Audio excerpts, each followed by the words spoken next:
আজকে এসেছি পিসির বাড়িতে মেনু হচ্ছে স্যালাড, এখানে লেবু আছে, এখানে আছে ভাত, এটা ঝুরি আলু ভাজা, এখানে আছে ডাল, এটা হচ্ছে কুমড়ো দিয়ে তারপরে উচ্ছে দিয়ে একটা চচ্চড়ি টাইপের, এখানে হচ্ছে সর্ষে বেগুন, এখানে হচ্ছে ইলিশ বেগুন দিয়ে পাতলা ঝোল, তারপরে হচ্ছে দই কাতলা, এখানে হচ্ছে ছেঁচড়া, এটা হচ্ছে মাটন, এখানে চাটনি, এটা হচ্ছে পাঁপড়, এখানে মিষ্টি আর মিষ্টি দই। এই হচ্ছে আমাদের আজকে লাঞ্চের মেনু। এই পিসির বাড়িতে এসছি, এই যে অসি পিসি,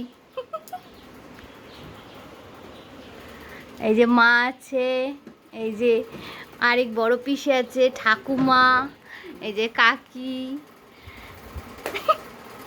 ভাই, কাকা, ওদিকে বাবা।